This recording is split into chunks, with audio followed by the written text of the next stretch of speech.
Well, that was an interesting discussion that they were having over there on Economics Monday. We'll see if any of those guys decide to join us later on. But I did invite them to come into the conversation here. But they were talking about all kinds of things dealing with economics and other things that are going on in our world. And definitely was giving it from different perspectives. I heard everything from a very conservative perspective to a very liberal perspective and all of that kind of conversation. So it'll be interesting to see if any of them decide to pop in. I did invite them, and we'll see if they decide to join us over here at the radio show with Marc Lee. I do know that I'm expecting a doctor to be joining us later on because I found him through the wonders of LinkedIn. And of course, he's got all kinds of interesting things that he's talking about as well. So there's a number of things that are going on in the world. And of course, we're trying to follow all of these exciting conversations and learning more about the things that are going on in our world and ways that we can improve the world and do better with the world. Because that is one of the things that we try to do regularly here on the International Broadcast Media Network. And of course, we definitely try to encourage folks to hear the very interesting conversations that go on here on a regular basis. I did hear that one of my guests would not be able to make it. They were having some issues with folks in their family, so they were actually going to have to travel to Seattle and deal with that. I'm hoping that I'll have them come and join us at a later time, if not later on today, at a later on time in the week and all of that. So that's some of the things that are going on in our world. I know that a number of you are also paying attention to things that are happening in your world as well. So definitely we'll keep you informed. And of course, we've had some amazing guests over the last several weeks. And of course, we're going to continue to line up more amazing guests and get them on. But of course, things do sometimes happen that are out of our control. And of course, a lot of folks are enjoying that Thanksgiving weekend. I know a number of folks did come back and were checking out their Thanksgivings and then how all of that was going to go in that regards. Because I think Sunday was the day that they were expecting a lot of folks to travel back home after having been gone for the Thanksgiving holidays. And they are expecting a spike in coronavirus cases because of the folks that are traveling out of town and all of that.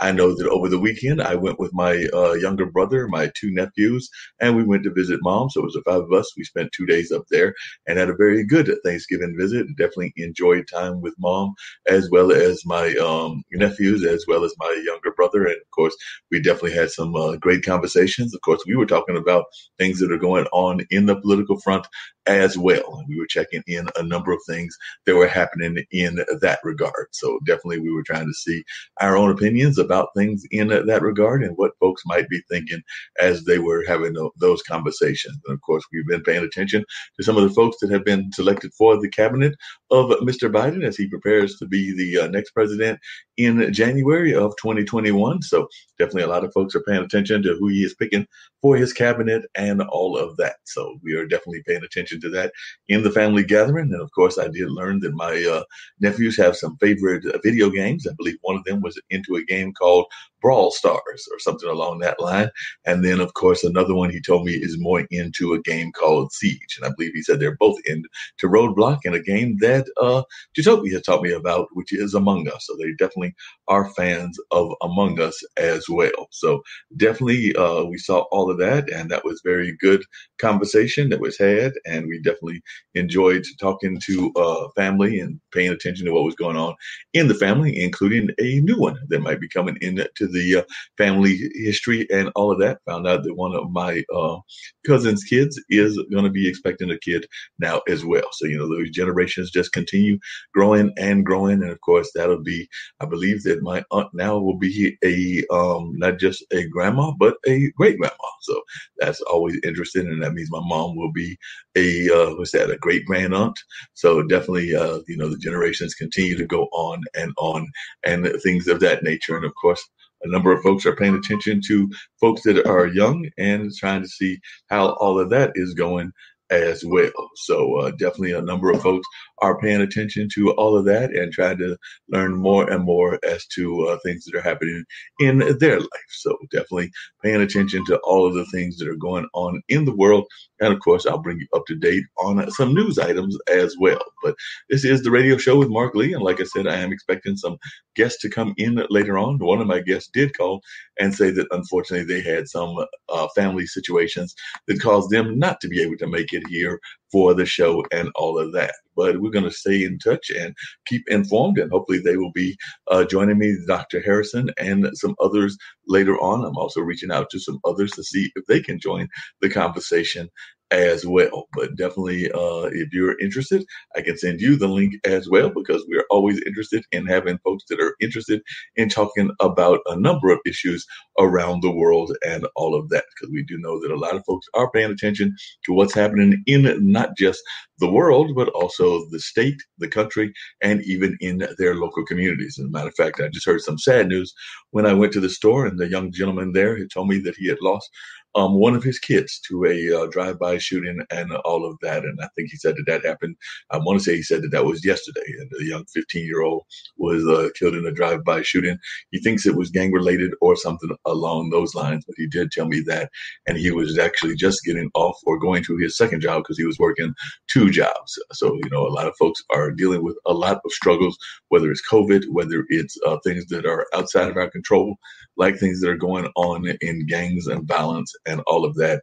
He did tell me, I think, that he had 5 other kids or something along that line. So definitely that was some very sad news to hear from that particular gentleman. And I did not know him personally, but still I was very sympathetic to what he was telling me, and definitely was very touched. And of course, our prayers and thoughts do go out to that gentleman as he's trying to cope with that very sad loss that he had. And that was right here in Durham, North Carolina. So definitely, if folks that are going through things like that, our prayers and our thoughts do always go out to folks when they are dealing with these difficult losses, whether it's stuff that deals with gangs, whether it's stuff that's dealing with the COVID pandemic that we're in the middle of. As a matter of fact, the Carolina Theater, which I am on the board of, has just recently announced that they will be shut down until June. So there will not be anything going on there until June. And I've heard that from a number of other artistic organizations as well. So things are definitely very sad in that regards and all of that. So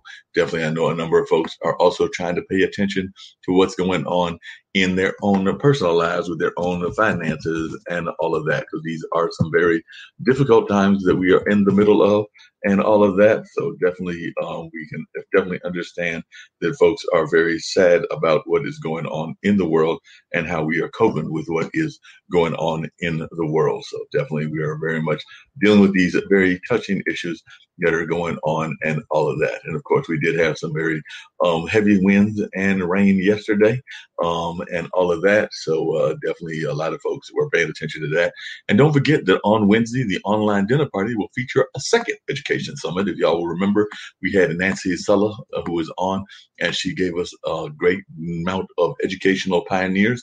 And we had a very enlightening discussion about the state of education and all of that. So we're going to do another one on December 2nd. So that will be a very powerful conversation that will take place on December 2nd. And I know a number of folks are looking forward to that and looking forward to that conversation. I know I am, and I know a number of you will be, because as you recall, that last conversation was very interesting and covered a number of issues and all of that. And definitely we'll be finding out what folks are thinking and all of that. And then, by the way, one of the articles that I see is that COVID-19 is spreading faster in the Triangle, but other parts of North Carolina are seeing worse spikes. So even though it is spiking here in the Triangle, they're saying that it is actually in other parts that we are seeing heavier spikes and all of that. So the spread of COVID-19 continues to accelerate in the Triangle, but at a slower rate than in other parts of North Carolina, according to the most recent data the state released on Sunday, which would have been yesterday. In Wake County, 28,618 people have tested positive for the novel coronavirus since the start of the pandemic, according to the latest figures from the North Carolina Department of Health and Human Services. That number was 11,308 in Durham County and 3,389 in Orange County. So there are a number of folks that are dealing with this. And of course, it is definitely impacting the entire country, the entire nation, and everybody is being impacted in a variety of ways. So definitely that is some news that we have gotten here in North Carolina and all of that. So I know a number of folks were paying attention to what was happening in that regard. So they also said in each of the three counties, the number of cases has grown by at least 21.7% since the start of November. And in Wake County, the cases have increased by 31.1% during that span. So definitely that is some very sad news that we're seeing. During the past weekend alone, the state reported nearly 3,000 more positive cases in Wake, Durham, and Orange combined. That was about 700 more than the week before. So definitely we are seeing, like I said, outbreaks in the Triangle, which is the area that I live in, living here in Durham, North Carolina. But of course, Wake County is just around the corner, and Orange County is actually where Carrboro and Chapel Hill are located. And as y'all know, I'm also involved with the WCOM, which is the radio station there in Carrboro. And so definitely I do see a number of things that are going on and all of that. As a matter of fact, it just says that right now, Durham court cases have been canceled due to quarantining. So it looks like that is also impacting what is going on in the regards of the legal system. So definitely is having all kinds of impacts and all of that as well. And as I did say, they said other parts of North Carolina have seen both cases and deaths soar in greater numbers. In Mitchell County, which borders Tennessee and Western North Carolina, cases have more than doubled since the start of the month. So they went from 247 on November 1st to 517 on Sunday. That's the largest per capita increase in the state during that span. Since November 1st, the number of positive cases has grown by at least 40% in 19 other counties. Since the start of October, coronavirus deaths have doubled in half of North Carolina's 100 counties. Three other counties, Allegheny, Avery, and Yancey, have recorded their first virus death during that span. So like I said, a number of folks are paying attention to all of this sad news that is coming from North Carolina, but also from the rest of the world and the rest of the country as well. Avery County went from no deaths in early October to 8 as of Sunday. In Nash County, 43 people have died of COVID-19 through October 1st. And since then, 65 people have died of the virus in there, an increase of more than 150%. King County, which is nearby but more rural than Nash, has endured a worse spike relative to its population. There, 5 people have died of the virus through October 1st. Since 20 more residents have died of COVID-19. So as of Sunday, almost 362,000 people in the state have tested positive for the virus, according to the state, and 5,240 have died. So we are seeing a number of deaths that are impacting what is going on as well. And then, like I said, folks are also taking it out in other ways as well, including some violent cases. I mentioned the case that I'd heard of, went to visit the store and everything, but apparently there was a case of a shooting in Raleigh as well, that it looks like it involved one of the Raleigh nightclubs and all of that. So definitely we're seeing a number of folks that are, starting to do very evil and bad things and things of that nature. So definitely we're paying attention to what is happening in the world, and definitely, everybody's trying to stay as safe as possible in these very difficult and hard times. It says 4 people were shot in 2 incidents in Raleigh on Sunday night. 3 of them at a bar where the owner was cited for exceeding COVID-19 limits on the crowds. Just after midnight on Monday, officers responded to a shooting at the Rose Bar on East Millbrook Road, where they found 3 victims with non-life-threatening injuries. 2 of the victims were taken to Wake Med, and the third was a walk-in patient at Duke's Raleigh Hospital. Under the state's Phase 3 restrictions, the outdoor seating section for bars can be opened with reduced capacity sizes, but they are saying that bar indoor spaces should remain closed, and restaurants can remain open also with limited seating. And I do know that near me, there are definitely some restaurants that do have some limited seating and all of that. So definitely that is going on. And I know a number of folks are trying to follow the rules according to what is being given to them in that regard. So definitely According to its Facebook page, the Rose Bar has a full kitchen and was advertising live dancing Sunday with booth seating nearly sold out. Earlier Sunday night, police investigated reports of shots fired into a car on the 9000 block of Glenwood Avenue. They found a wounded man on the scene who was taken to Wake Med for non-life-threatening injuries. Also, a fifth person was reported shot but not seriously hurt on Appliance Court in Raleigh, where police responded just after midnight on Saturday. Raleigh has 663 reported shootings with 73 people injured through September, according to statistics provided by the police department. That was up from 56 shootings with 65 people injured by the same time last year. As of Monday morning, police had not reported any arrests or suspects in this weekend shooting. Police asked anyone with information to call Raleigh Crime Stoppers at 919-834-HELP or go to RaleighCrimeStoppers.org for text and email reporting options. Crime Stoppers does pay folks cash rewards for anonymous tips that help solve cases. So definitely keep that in mind and all of that. So definitely know a number of folks are involved in things of that nature, and definitely we're paying attention to a number of things that are going on in our world, and of course things that are happening right here in my city of Durham, North Carolina. So definitely as I mentioned earlier, the Durham County District Attorney staff COVID-19 quarantine has shut down the court. So definitely we are seeing that a number of folks have been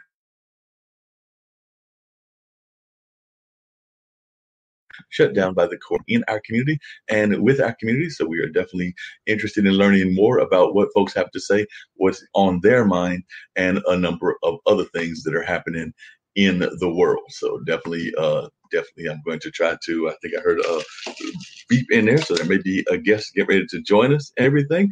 So I'm glad to see that we do have a guest get ready to join our conversation. So get ready to bring them into the conversation and everything of that nature. So definitely a number of folks have joined our conversation and are coming over the world and from checking into a variety of things. So you're ready to bring in Mr. Cooper. How you doing, Mr. Cooper? How are you doing, Jan? Doing really well, Mark. I'm in Vancouver, Canada, and I've been in the business for close to 40 years. I'm acting as a vocal coach and a consultant for people that want to get into the music industry. I try to help young artists, especially, develop business plans because everybody thinks they have a number one hit. No, everybody definitely thinks they have a number one hit, and we know that not everybody has that number one hit, no matter what they may think and all of that. So tell folks how you got into the whole vocal coaching. And of course, I was giving people just a rundown of some of the things that were happening here in Durham, North Carolina, while I was waiting for you and some of our other guests to be joining us and everything. But I'm sure our listeners would love to hear more about your background and also how you're coping, because I know I've got a number of friends that are in the music business. They're having a very difficult time. I know one of my friends is a funk musician, and he's trying to get his band up and running. He actually does a couple of shows here on the network here that we're all part of that are kind of talk related, but he also talks about funk music within the context of that show. But I know that he's been having a difficult time getting his music up, and Alexandria May, who's in South Africa, does one of our shows. And of course, they've been doing, I think they started to do some engagements, but they weren't doing as much as they had been doing because of the virus and everything. And I remember talking to a musician that was in a studio, and he was telling me that he was doing some studio work. I think that was maybe a couple of weeks ago. But how has the pandemic been impacting your work? And are you finding a lot of people that are trying to get that musical hit that they were expecting, or is it slowed the music business down? Well, actually, I've been quite busy. I started 40 years ago. I sang with my own band for 18 years, but I studied voice during the summers at Juilliard's in New York. And I've also been a judge for international competitions for singers in Cairo, Egypt, to Romania, to you name it. And I've been doing it. The one thing that I'm really helping artists recognize is the secret word diversity. Right. Most artists have this idea of the world only sings in English. Mm. And yet we in Canada have discovered languages are important. When you think of people like Justin Bieber, who's one of his biggest hits, and he's from Canada, had Despacito because you have a large Latino community. Right. Like United States, Canada has a diversified immigrant group of people. We're finding out that if you can get the artists to do languages, they don't have to know the language, but let's say choruses in Mandarin or Japanese or Italian, there is a larger market than even North America, and most people don't recognize this. The second thing that surprises people too is I also strongly suggest that they take their music and diversify it. I'll give you an example, Mark. Yeah. What if I told you you could have a number one hit? Would you believe me? No, because I don't think that I can sing. It doesn't matter, but would you think you could have a number one hit? I would doubt it very seriously, because I would think that you would need to be somebody like Stevie Wonder or Lionel Richie or some of those folks that I admire that can actually sing. Not at all, Mark. Part of the thing is this. I believe, as I said, in diversity. So, and people have done this. So you take one song, let's make it a cover tune. Right. And you do it in 20 different versions.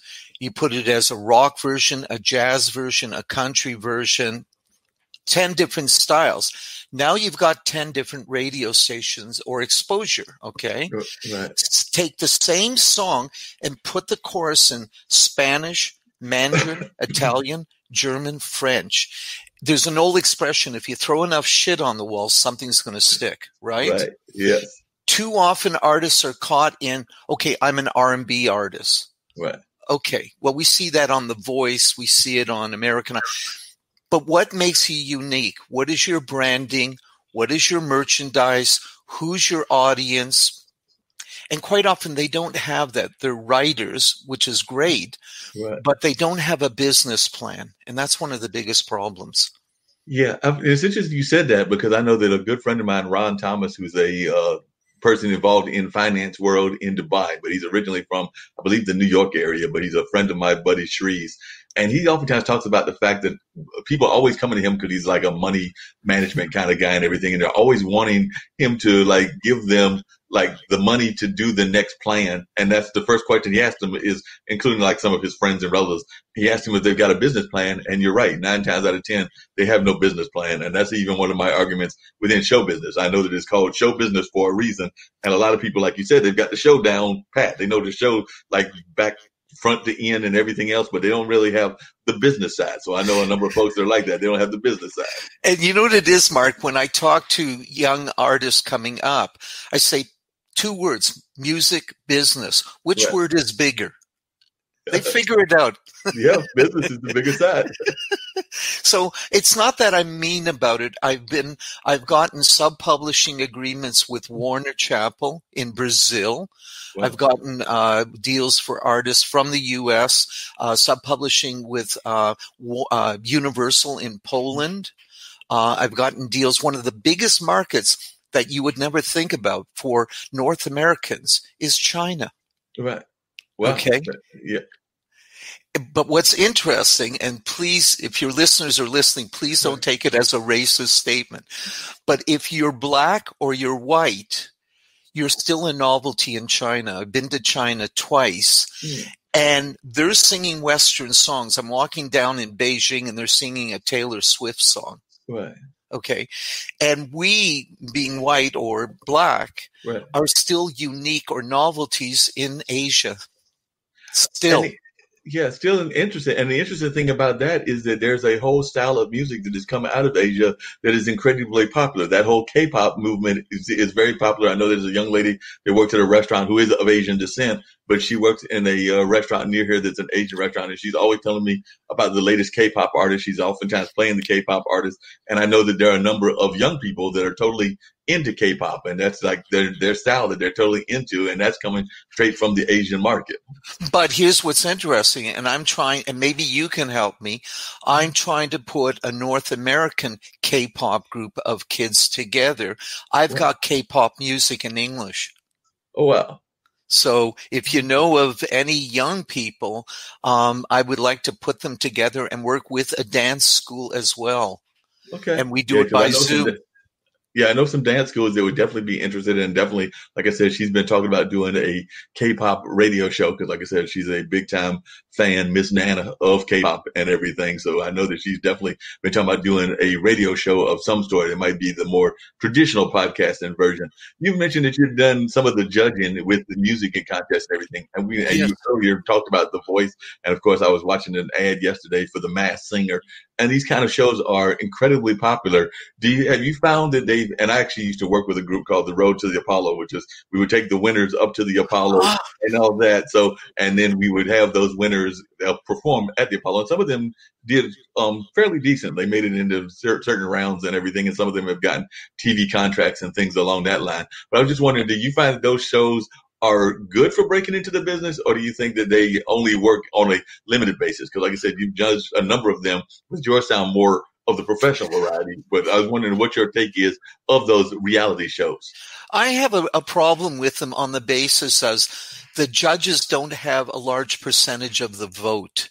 Right. And I hear the same thing over again and again from the judges saying, "Oh, you're going to be a number one hit. You are so great. You never hear constructive criticism." Mm. That's what's interesting. I sometimes find the shows dishonest. Right. Okay. And there's too many of these shows showing up. And so the companies make a lot of money off of this for free entertainment. And Right. I'm okay with it. I guess that's what you call capitalism.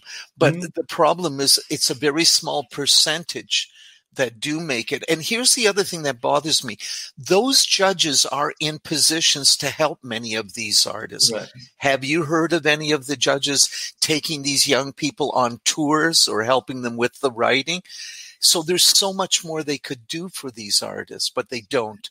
You're right about that. Like I said, I know that American Idol used to do like that American Idol tour, but it was a very limited tour and everything, and it wasn't as extensive as it could have been. So I agree with you that they could have done a lot more and definitely could have groomed them and everything. And that's one of the things that I feel has been missing from the entertainment industry, and particularly the music industry, is I remember the old days of A&R and people doing like the whole grooming of the artist. Motown was great for that. Stax Record was great for that. A number of the rock labels were great for that. But I don't know that we really have that existing as much in the music industry as we should have it. I was just wondering your take on that. Mark, nowadays, because of the technology, I'm excited that musicians are taking control of the situation and not letting the record companies take the large percentage. When I think of it, and I can think of a number of young groups that are not internationally known, but are doing really, really well. There's a young kids group. I think they're out of Texas called the Hachette Sisters, and it's 4 sisters. On the average, right now, they're getting over 100 million views without a record label. Wow. Without a record label. So it's, again, going back into a business plan. How are they doing it? 4 sisters. There's a story in each video. They're doing cover tunes, but there's a story in the video about what kids are going through. Right. And kids are being drawn by this. They're wearing tie-dye clothes of our era. They're selling merchandise. I'm sure mommy and daddy are helping them. So is there a real need for the labels anymore? That's the big question. And I throw that back at you, Mark. No, you're right. I sometimes wonder about that because there's so many independent people that are doing their own thing. I know that, like I said, my friend Zach has got his own record that he's putting out under his name, the Nappy Head brand and everything. So definitely I feel that more and more people are doing that. I am somewhat frustrated by the radio industry because that's kind of my background and everything in radio. But I'm kind of frustrated by that because I'm not seeing enough of that local connection, even among our nonprofit radio stations, our jazz radio stations, our college radio stations. I still feel that they become very much still corporate minded and everything, and they're not having that local flavor. And I miss that local flavor. Like I said, whether it's New York and you remember the early days of Wolfman Jack or or Rick Dees or a number of the ones that have been here in North Carolina, you kind of would go to places, to venues, expecting to see the personality of the radio station there, and in addition to the musicians that were attached to the radio station. And I don't know that we see enough of that now. And I think that that's something that we've lost. I think the one thing that you and I've got to do, and I may be around your age, Hopefully we're close to, well, maybe not. I'm going to be 75 this year. Okay. Well, you got me by about a generation because I'm in my late 50s, so I'm 58. Okay, so I'm way ahead of you. Yeah. I find that a lot of people that, now I'll tell you one very quick thing. I attended MIDEM for 29 years. I don't know if you know anything about it. MIDEM is the World Music Trade Show, in which every record company shows up. Every festival in France, we meet in Cannes, in the same place as the Cannes Film Festival. Okay. It's been going on for over 50 years. Okay. I've found, I wasn't there last year because of the COVID. They closed it down, but I was there the year before. A lot of people in our ages were out of the music business because what they didn't do is they didn't move with the times. Was the big problem. And I'll give you an example. A good friend of mine was Jürgen Kramer, who was one of the heads of Universal Germany. He didn't believe downloading would take over. He didn't believe computers would take over. About a year ago, I get a phone call from him. He says, "Can you lend me some money?" Well, and I said to him, I said, you could have used all your knowledge like I'm using to help the new generation, but you've got to be able to know how to use a computer, and you've got to be able to know what's going on around you. And he didn't believe it, and he lost everything, including his house. So it's a tragedy. I don't agree with everything that's going on today, but in order for you and I to exist, we've got to move with the times, whether we agree with it or not. I don't know if the old times are going to come back. Yeah, I don't know that they'll ever come back. I was actually talking to a friend of mine and I actually mentioned, and they were a little bit younger than me. I think Mona, who's a comedian, might be in her 40s or something like that. But I mentioned Lafayette and Hee Haw as being kind of like places that you could hear music and things of that nature. And of course, she was not even catching on to Lafayette, but she did remember Lily Tomlin and some of the other folks that I mentioned. But she definitely didn't remember Hee Haw, and that's more of a Southern country kind of thing. So I got that she didn't know that, but even Lafayette, she wasn't quite catching all of the references until we brought in Lily Tomlin and some of the more ones that are more well known. But one of the things you said that was really interesting is I went to see a documentary film maybe about 3 or 4 years ago. It was actually about a woman. I believe she had ties to Atlanta and maybe to Chicago, but she did what you were talking about. She became a kind of an R&B singer, hit star and everything, but she did it through YouTube. And then she got approached by folks in Israel. So she actually got a chance to take her music to Israel and do like a big concert. Of course, this was all before COVID and everything. And they made a whole documentary about her. I wish I could think of the young lady's name, but I do know that she had ties to both Chicago and Atlanta. And there was a promoter there that apparently was basically combing the internet looking for people from around the world, kind of like what you're doing and everything. And then he was finding artists that he wanted to bring to Israel. So he brought her to Israel. They did like a full concert and the whole 9 yards. And it sounds like that's very much similar to what you're doing or trying to do even in the Canada market. Very much so, because basically people are finding out that there's a world out there. It's because of the internet. So like you and I are able to reach and give new ideas, we're able to talk to, for example, I'm training 2 teachers to teach my vocal training program in Mumbai, India. Wow. And I could have never done this before, but I'm sort of handing over the gauntlet to other people and saying, I'm giving you my 40 years experience. And I've worked with Grammy and Juno Award winners as a vocal coach. Okay. And so basically at my age, I want to be able to pass on things, but I'm using the new technology to pass it on. Oh, yeah, you definitely got to do that. If you could just share with some of our folks on the International Broadcast Media Network, who some of the folks that you've worked with, because I know we've had some other folks that have worked with folks. I know that, like I said, Zach's worked with like some folks that were tied to Bootsy Collins. Alexandria has worked with some of the leading people in Nashville, because she used to go back and forth between South Africa and Nashville. A lot of that got put on the back burner because of COVID and everything. So, and of course, her parents don't want her traveling, even though they're kind of her managers and everything, until everything is more settled down. But I know she still, through her show, is keeping in touch with Nashville and even through other parts of the globe. But I was just wondering if you could just share with our audience a little bit about your own background and who some of the folks that you've worked with. Some of the folks I've worked with, you may have heard of, may have not. One of the Grammy Award winners was a group called Loverboy. in the 1980s. And I worked with Bob Rock, who's produced Michael Bublé, Aerosmith, Metallica, The Cult, in the studio. Right. I also worked with the Grammy Award-winning group Whitesnake from England, which again was exciting to work with. I worked with, and this is to prove something, I worked with non-singers who always wanted to be singers. So I worked with a guy named Alex Wong, who was one of the finalists in So You Think You Can Dance. Right. He injured himself, and he says, well, can you train me as a singer? I says, no problem. So I trained him, and he ended up on Broadway in the musical Newsies, and then ended up in the movie The Greatest Showman as a singer-dancer. So it's a long list of people I've worked with that always wanted to be singers.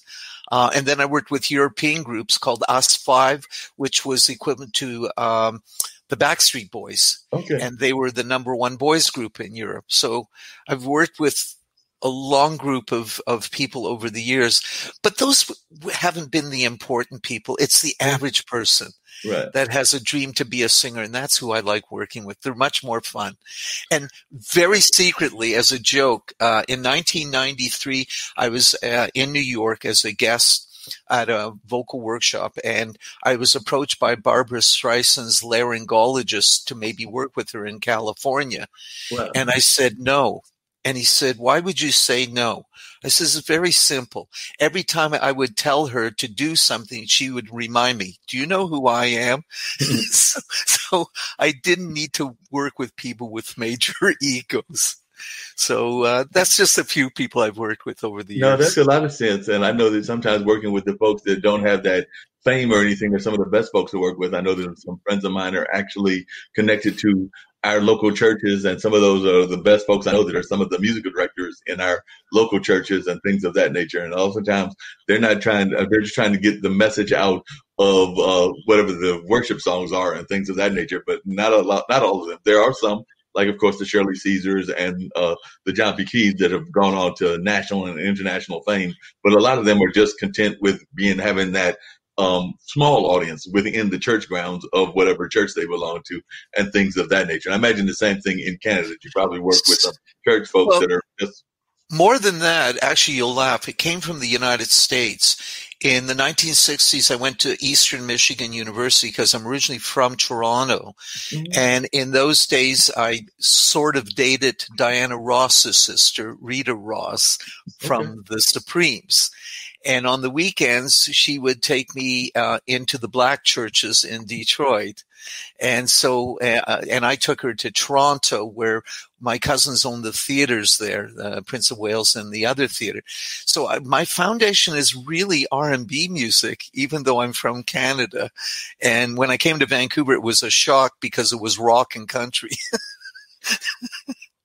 Tell folks that don't know, like I said, we have a gentleman on the show who's from Canada. I'm trying to remember which province he's from, but he does a chess show, Sasha Star and everything. But for those folks that don't know, and I'm not going to lie and say that I know it that well, but for folks that don't know the Canadian music scene, and I know that y'all have, I believe it's 6 provinces, so it's probably different scenes, just like there are different scenes here in the U.S. You can have the West Coast sound and the East Coast sound. But for those that are not familiar as much with what the Canadian music scene is like, share with our audience a little bit of your view as to what the scene is like and what you would like it to be if you could visualize it in another way. But I'm just curious if you could talk a little bit about what exists currently in Canada, musically wise, particularly where you are. But if you have any ideas of the other parts or the other provinces, I do, Mark. First of all, what shocks most of Americans, and I'm sure they will be shocked, the top 5 artists in the world and in the United States are all Canadian. I don't know if you knew that. I did not know that. Drake is #1. He's from Toronto.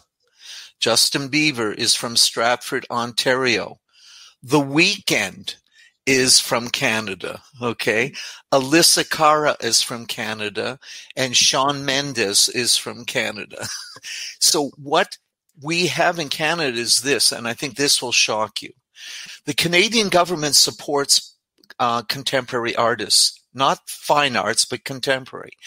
A Canadian artist here goes in front of a group of judges of their own peers, and they can get up to $60,000 grant to do their music, for their music album and for their video.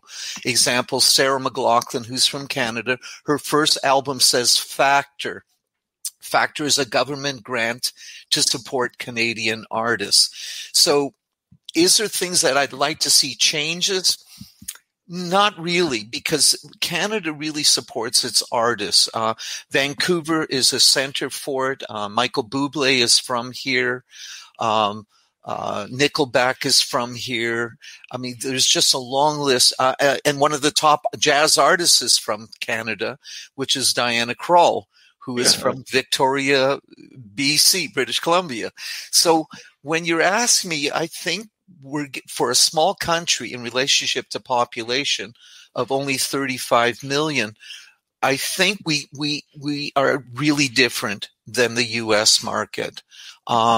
We try to be totally different. And because of French, English and French out of Quebec, we also have large artists in Europe. So I don't know. It's totally full support in Canada for our artists. Wow. So y'all get a lot of support, and a lot of people are giving, because I know that's one of the things that folks have talked about, is that unfortunately we here in the United States, a lot of music education has been cut, and has been cut for a number of years. But it sounds like that's not the case in Canada. It sounds like y'all are getting more encouraged, and are definitely getting more folks that are trying to get the youth involved in the arts in one form or fashion or another. Whereas here, a lot of our kind of what they consider extracurricular activities are the first ones that have hit the cutting board. But that doesn't sound like that's the case. Well, no, it is. No, it is here.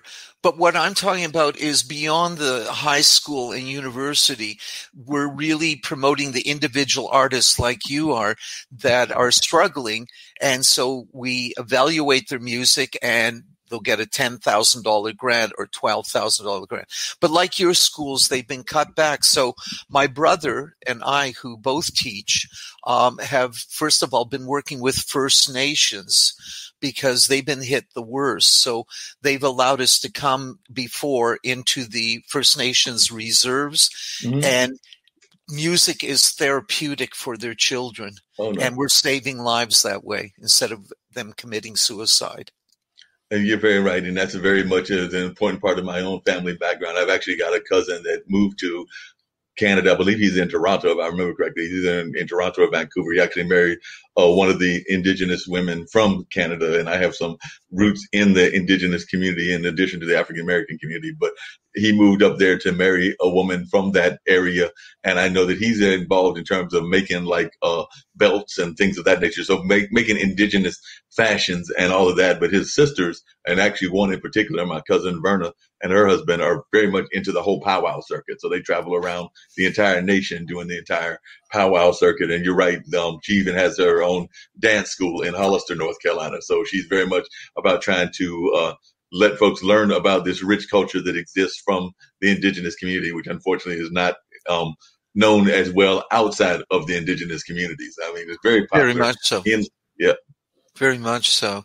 Mark, can I ask you, let me know a little bit about you, because I didn't know what I was getting into. No problem. Well, I'll tell you a little bit about myself, and I'll tell you a little bit about the network as well. So I'll share a little bit about both. But myself, I actually came into the field of radio with my parents. My parents actually started a radio station way back in the mid-1970s. So they had listened to a number of radio stations, and they did not hear what they were passionate about. They were big jazz fans and more traditional jazz. So they were like into John Coltrane, Thelonious Monk, Miles Davis, a number of those kind of folks. But they were into that, and they were not hearing that on the radio airwaves. So they, at that time, I want to say it's maybe around 74, 75, with no radio background at all, but having some other friends in the community that were radio junkies, for lack of a better term, and definitely radio and jazz fans, they went and decided to start their own radio station. I think it came on the air in about either 1975 or 1976 and stayed on for about 10 or 12 years. And during that time was when I was in, I think when it came on, I would have been in junior high, and it was on through all of my high school years, into my college years, and a couple of years after college. So I've been involved in radio since I was a preteen, you would say, and I've done radio, done newspapers, and done a couple of other things in addition. So that's how I got involved in the field of radio. And then I got into some other projects. So I'm still doing radio. I was actually with one of the people that was involved at Central, which is North Carolina Central University's radio station, which has been on for a number of years. I was there for about 10, and I think they've been on for about 20 or 25. And for the last several years, I've been on one of our community radio stations, which is WCOM, which is our community radio station in Carborough. And then about a year ago, or less than a year ago, I've been doing also, in addition to all of that, I've done podcasting for about 6 or 7 years. And me and my buddy Dean, we do a Monday night podcast called Straight Talk with Dean and Mark. It started off as a show with Ty Jones. Ty Jones had some family issues and some other issues. So she went away from the podcast, and me and Dean were enjoying it so much that we had a conversation and we're like, hey, let's keep it going. So we kept it rolling now for going on. I think we're heading into our 7th year, and I'll do that later on this evening on Monday night. So we do that every Monday night. And then from that, they have a show here on International Broadcast Media called Podcasters Thursday. So they reached out to me. They wanted to know about my background in podcasting. I came on that show, and then they were like, well, we've got this internet TV network, and it's got all kinds of exciting shows, everything from children's shows to music shows to shows about medicine to shows about finance. And they were like, well, you do good on the radio, and we would love to have you do a radio show on the internet. So I started this show, which was the first one. And since then, it has expanded to 3 shows that I directly do, 3 shows that I help produce, including my friend Zach's 2 shows, and then another friend's show on the gaming industry. And then they'll call me in as part of their roundtables and a number of other things. But that's what the International Broadcast Media Network is. It was founded by Nick Palveda, who is a actuary attorney, if I remember correctly, and Kim Calhoun, who is an engineer by trade. So they are kind of the founding people. And then you talked about India. One of their other junior partners is a gentleman named Ankit, and he's from New Delhi. So he's got a company called Watermark. And then there's a 4th gentleman named Win, who I believe is of Filipino descent, if I remember correctly. Wow. And he is actually involved in the whole thing as well. So there are a number of folks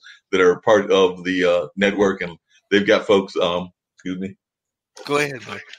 Oh, Mark, are you advertising Arby's? Is that it? Yeah, that was not intentional.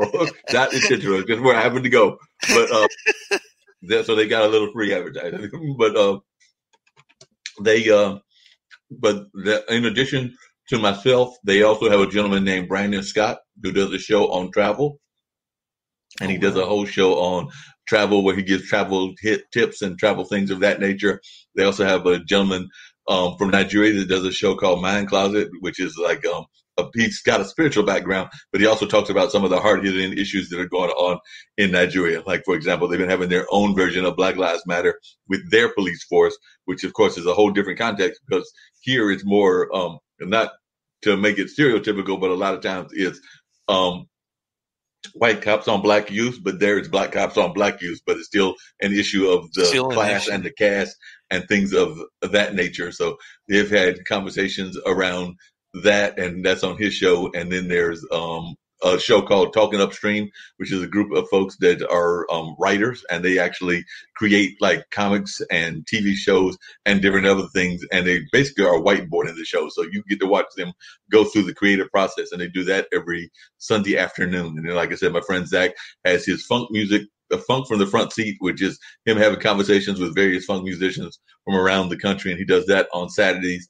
And then on Sundays, he does funk music with Zach, which then spills over into our producers roundtable, where we'll have a number of the producers come on and talk about different things that are on their mind. And then Sasha Starr, the gentleman I was talking about, who is from Canada, has 2 shows. One is Chess Stars, because there are a number of folks on the network that are chess fans. So he does a show around chess. And then he's also a financial guy, so he does a show around investing that airs here as well. And then Wynn Charles does a show, I think hers is now on Wednesday, but she's a award-winning podcaster, had like something like 60,000 downloads. She set that as a goal. She met that goal, and now she's continually building herself up. But she is an advocate for women with disabilities, because she's got cerebral palsy, as just entrepreneur women in general. So that's just some of the shows that exist. Wow. I'm sure I could go through some others as well, because I think we at one point we're looking at close to 63 or 65 shows, and they're always adding new shows on and things of that nature.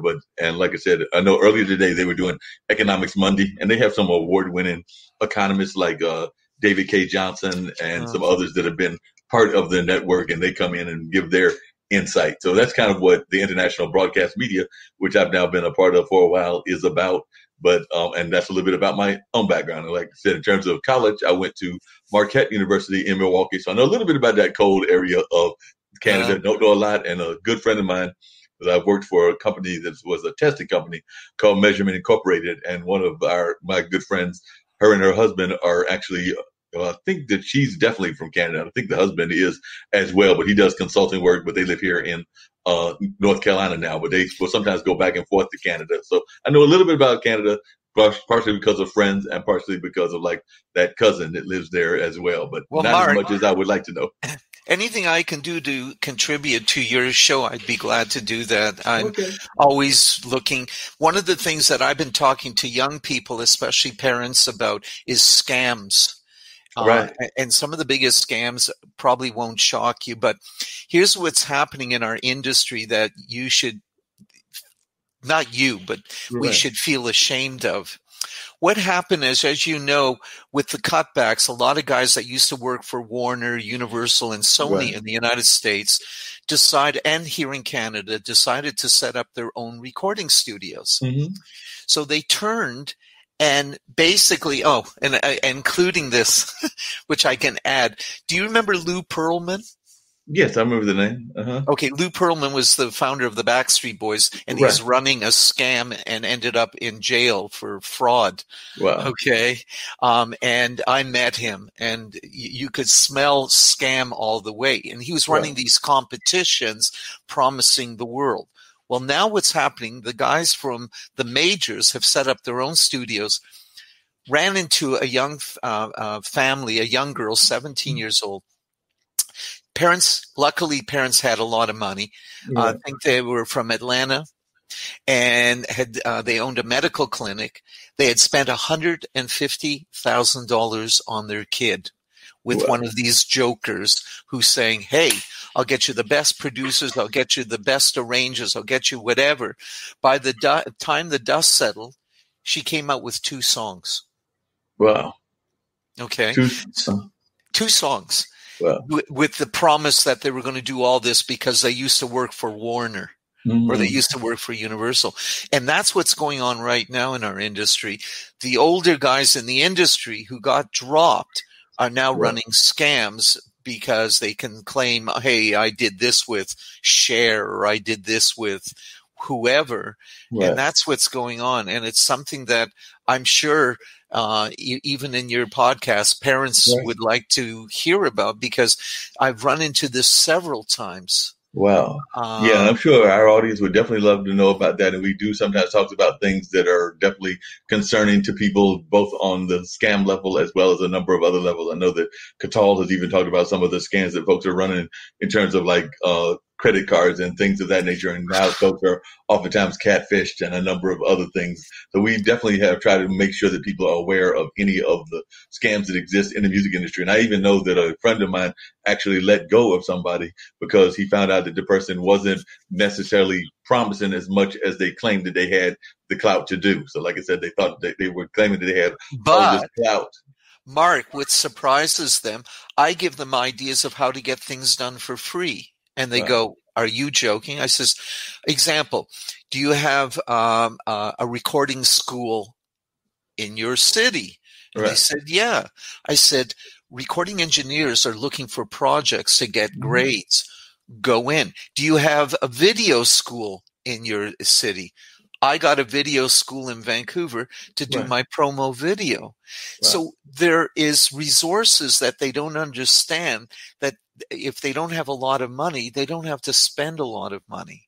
So I'm giving also advice on don't spend thousands of dollars, or set up your own recording studio, which doesn't hardly cost you anything. even for video, I use Final Cut Pro. I've got a portable green screen. I've got a camera, and it works fabulously. Right. So with the new technology, it doesn't have to cost you thousands of dollars.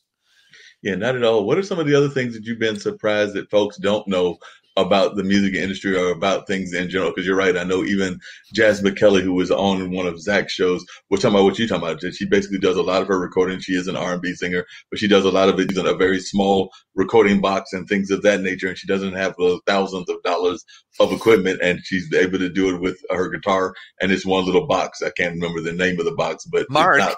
remember years ago when they brought out Pro Tools and Pro Audio Logic? Pro Tools alone was around $15,000. Okay, Right. Now it's around $200. Okay. Final Cut Pro, which is used by a lot of the people in the film industry, is now only $200 or $300. I believe that artists have to invest, but they don't have to strangle themselves in the costs. But here's the other thing they don't realize, and Mark, you run into this all the time. Right. A person will say, I'm on my 4th album, okay, and I'm going, oh, so what happened to the other 3? Right. Well, it's sitting there. I said, have you ever thought of old school? And they said, well, what do you mean by that? In my days, they had a thing called a 45. Oh, what's a 45? Side A, side B. Right. I said, do a feasibility study first. Find out if anybody likes you. Right. Okay. So suddenly I'm throwing old school back into today. The other thing I tell them to do, and they don't know about this, do a cover tune. Now, the comment made is, well, a cover tune compared to an original. I said, stop right there.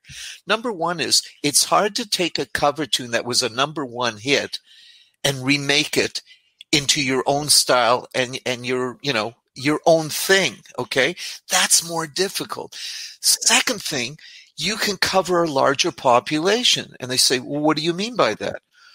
I hear a cover tune from my era, but it's been given a rap version or an R&B version or a hip hop version. I go, oh God, that's really cool. You've hit now the old generation and you've now hit the new generation. If you do things that are familiar to audiences, you then break the ice and you can then lead them into your original music. I believe that. No, original music is very important. And one of the things we love doing is we love talking to a variety of people and about a variety of things. And I definitely want you to stick around, Jan, but I want to bring in Dr. Richard Harrison, who is more around the science of medicine and things of that nature. I actually met him through the wonders of David Serafan, who is doing a lot of work around what's going on with Alzheimer's and dementia and things of that nature. But Dr. Harris has actually said that a lot of these things that we're worried about are, just like you're talking about with music, are very much common sense things that we should be doing that we're not doing and things of that nature. Is that a correct assessment, Dr. Harris? I've been talking with Jan Cooper. We've been talking about music. He's in Canada, but I know from the conversation that I saw of you and David that a lot of things that you were suggesting that people get involved in were things that we should be doing that are just very common sense. Like I think you even said that we should probably, and I'm actually looking at one right now, that we should probably be avoiding some of the canned goods because they don't have good stuff for us. But I'm staring at canned goods knowing that that's probably not good for me. But definitely share a little bit about your knowledge and what you're all about, Dr. Harris. And I'm sure Jan, who's in his 70s up there in Canada, would love to hear some tips about health as well that might be relevant to what's going on in Canada, but through the world. For sure. Sure. So, Mark, thanks for having me on the show. I always like to come on these things and first thank my Savior, Lord Jesus Christ, for allowing me to come and speak with you guys today. Jan, stay warm. I'm actually from Cleveland, Ohio, so I know what it's like this time of year. Man, you couldn't pay me to go back, but we don't get snow. Nice. No. We're like England, so we get a lot of rain, but our temperature right now is around 50. Okay. Oh, perfect. Okay, so we're West Coast. Gotcha. That's not too bad then. No, not too bad. You know, about me, I'm a internal medicine physician. I'm also a pharmacist, also an MBA. I like school, and apparently not making money because I went to 15 years of school. But I started off as a conventional medicine doc, you know, seeing 20, 25 people a day, putting people on medication. And as a pharmacist, I realized, or I knew that medication is not always the best way to help everyone. There's a small percentage of people that it can help, and all the guidelines say let's do lifestyle medicine first, do that. And I was like, okay, I didn't really learn a whole lot about this in medical school. You go to a doctor and say, what should I do? They'll tell you eat right. And you're like, well, what does that mean? And they're like, well, just eat right. And you're like, and exercise. Okay, well, what kind of exercise? And so these questions led me on the path of what is really healthy and what can we be doing on our daily basis that allows us to promote health as we get older. Because I started looking at these blue zone areas where people don't get chronic disease. And I said, what are they doing over there? How can we have the most advanced medical system in the world and the people have a chronic disease? 40% have too. I was like, what is wrong? What is happening here? And that's when I realized that I wanted to be a lifestyle medicine physician and help coach people through the behaviors that they do on a daily basis can either help your health or hurt your health. And I want people making more deposits into that health account where they're doing more things to help their health on a daily basis than hurt.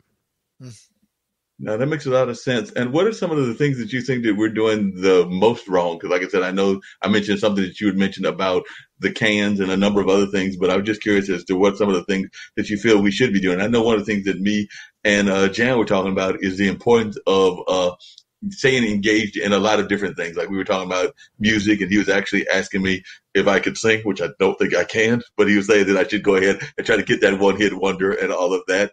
But definitely, I was just wondering. And of course, I've got friends. Actually, my dad's significant other is into dance, and she's well into her. I want to say she's in her mid-70s, but she's still involved in dance, and definitely seems to have a very healthy lifestyle. So, what are some of the things that you would suggest people do? I know I try to get out for walks, and I know that that's what some doctors encourage. But I was wondering, what are some of the things that you would encourage? Yeah, so I think I always tell people the king of wellness is nutrition. What you put in your body determines what you get out of it. And the number one mistake that I see people making is, on average, about 60 to 70% of the average American's caloric intake per day is processed foods. And processed foods are not foods. They're food byproducts that have been transformed by chemicals, high heat, which destroys the nutrients. One of the things I always tell people is like canola oil. If you're cooking with canola oil, you're cooking with oil that's been transformed by gasoline. And that's not something that you want to put in your body, So that's the number one mistake that I see people make, is that we don't eat enough real foods. I always tell my clients, if it doesn't walk, swim, run, or come from the ground, if it comes in a box, don't eat it. And if it has a label, you probably shouldn't eat it. If it does have a label, if you need a PhD to understand what's in that product, don't eat it. Because you pick up a lot of the things that people are eating, and I'll do this with my clients. I'll be like, show me what's in your pantry. Pick up whatever. Look at that. How many of those ingredients on the back of that are actual food, and how many are chemicals? And most of these products have more chemicals in them than they do actual food. Tomatoes or blueberries or asparagus. Actual foods that we can name. And they have all these chemicals that you need a PhD in biochemistry to understand what these things are. Wow.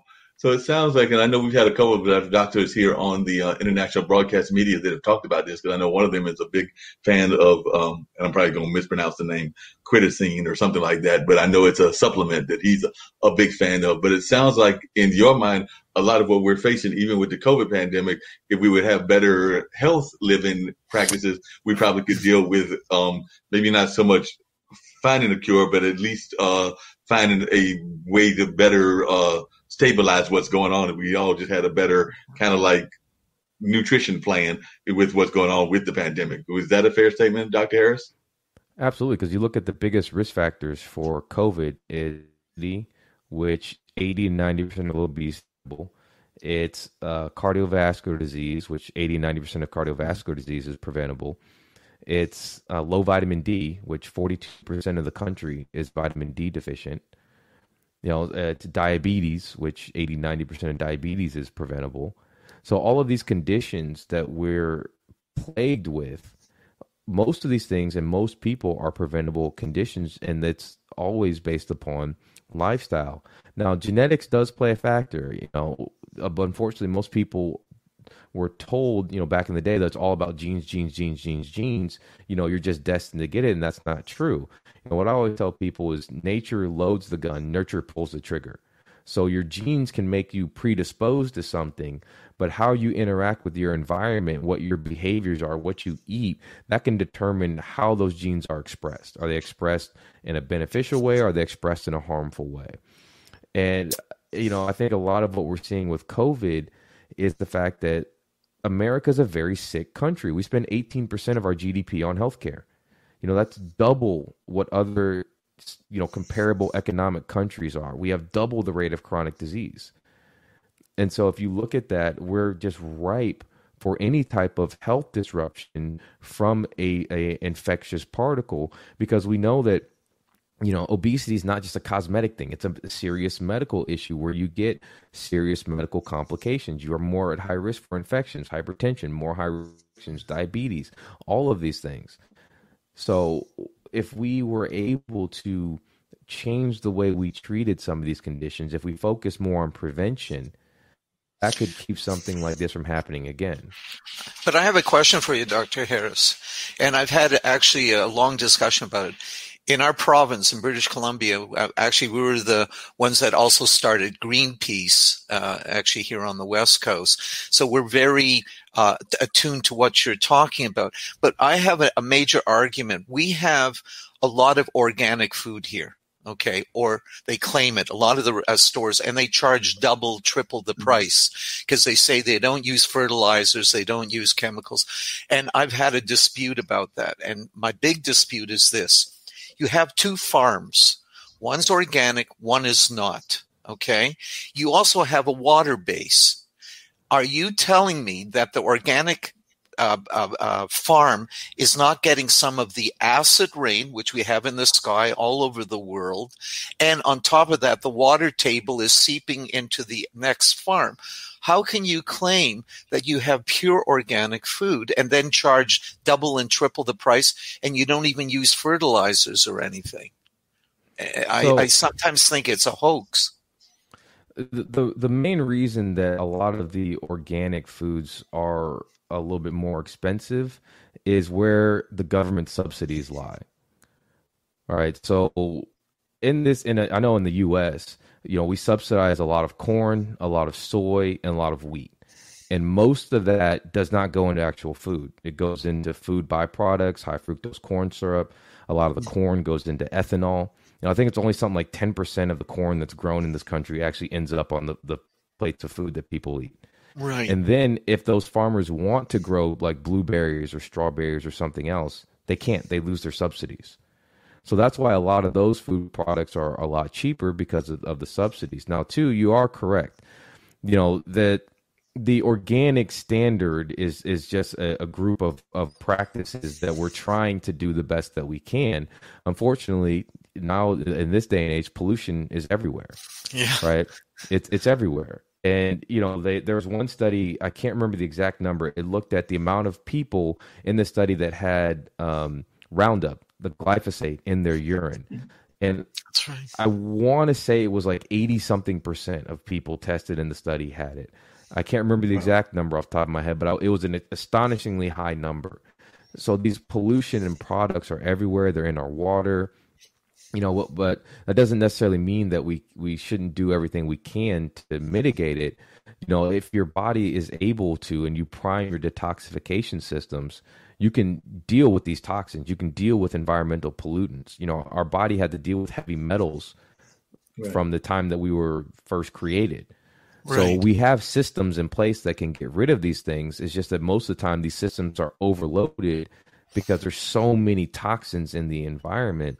And I completely agree with you. In order to get people healthy, it's going to have to be a change in even the fundamental way we do agriculture and farming and the subsidies that the government uses for these things. It's a monumental task. And But Dr. it Harris, along starts those with same consumer lines, behavior. one of the things I was curious about is, unfortunately, and actually Jan was teasing me because I was finishing my soda, and yes, it was from a fast food restaurant and everything, but we do live in a fast food society, and unfortunately, a lot of those fast food restaurants aren't exactly trying to sell healthy options. I mean, they may put a salad here or there, but they're not really trying to deal with that many healthy objects, healthy um, offerings or things of that nature. So, what kind of advice would you give for folks to maybe either wean us away from fast food or to try to push the fast food industry into doing more healthy options? Because, like I said, I do know that maybe not as much now because many of us are working from home, but a lot of even that causes us to call Uber or DoorDash or one of the delivery services that'll bring some more bad food to us. But what kind of ways can we get folks away from that and into a more healthy option? Because we have gotten into this very fast food mentality, and I'd be arguing that that's probably been going on at least all of my generation. I'm 58, and probably even I would argue all the way down to my nephews who are like 11 and 12, and definitely into some folks that are younger than that. So it's definitely been enriched in our society. I mean, turn on any TV show, and that's what you're going to see advertised. Yeah, it has been, and there's some pretty alarming statistics on that. You know, if you're in an area of poverty, you're 8 times more likely to see fast food advertisements. So these companies prey on the people who are most susceptible by disease standards, right? Because of that. And so I always tell people, listen, you have to realize what your goals are. And if you ask people what their goals are, most people will say, you know, I want to be healthy. I want to run with my grandkids. I want to be able to do this. And like, okay, well, what are you doing to achieve those goals? That's when people are like, right. And then you have to link outcomes to behavior. So for every % increase in fast food you eat or processed food you eat, there's a 14% increased risk of early death. For every 10% increase in processed food, there's a 15% increased risk of diabetes. Right? So every time you're eating this, there's a tangible consequence associated with that. And so we have to get in the mindset that when we're eating fast food, we're not eating food, we're eating food byproducts that have been transformed into all different kinds of things. There's tons of calories, tons of sugar, and this has dramatic adverse consequences on our health. You know, you see stories all the time of people who they just do something simple, like stop eating fast food for a month and shed like 20 or 30 pounds to get off medications and something like that. It's because food is such a powerful signaling molecule. And the other thing that we have to realize is that cooking doesn't have to be this, you know, big family 3-hour event, take a long time. You know, I still work in the hospital. I have multiple businesses. I have a podcast. I do a bunch of different things. Most of the time when I'm making food, it's veggies, protein, good fats, put it in a cast iron, season it, throw it in the oven. Or use a Instapot or some of these other tools out there. But I think the problem is, Dr. Harrison, I'm taking a look at it. People find anything that's good for them is a hoax. We're looking at the COVID thing from the president of your United States believes it's a hoax and that people believe it. I mean, 70 million people voted for this man and people are protesting against masks and whatever, trying to convince them that they should be healthy. I think, and I'm not being negative. It's more of we live in a society that even with an education, they still don't get it. Maybe it takes 1 million or 2 million people in the United States or even in Canada to die, and they may get a clue. But at this point, look at the protests against masks. I mean, everything is fake news. Why would they believe us about healthy foods? It's really hard because this is like we talked about. People are so in the moment kind of thing. Very much so. One meal of Chick-fil-A or McDonald's is not going to hurt you. But then if you do like a health inventory, like I'll ask my clients, okay, I want you to write down everything you've eaten for a week. And then they often come back to me and say, oh my God, I ate fast food 7 times last week. I had no idea I was eating it that much. Yeah, a lot of times folks don't realize how often they're eating it. And the other thing that I was curious about, and I was just wondering your thoughts on this, because you mentioned earlier about the importance of vitamin D, and I know a lot of us do not have the right amount of vitamin D, but when most of us think vitamin D, we think of products like milk, and a lot of people, for whatever reason, some people are lactose intolerant. There are a number of other things that go on. A lot of people have an aversion to milk and other things, and actually, I'm actually a big lover of animals and pets. Don't have one at the moment, but I've had cats and dogs, and a lot of times folks think that cats are big time fans of milk, even though scientists on the veterinarian side actually say that they don't really like milk as much as we think they like milk. But definitely, I was wondering, what are some of the ways that we can get vitamin D if we're not going to do it through the traditional milk ways? Because there are a number of people that are lactose intolerant, and they may not like milk. They might be like, your pet cat, have an aversion to it for whatever reasons. Easiest and quickest way to get vitamin D is sunlight. That's where our bodies make vitamin D from.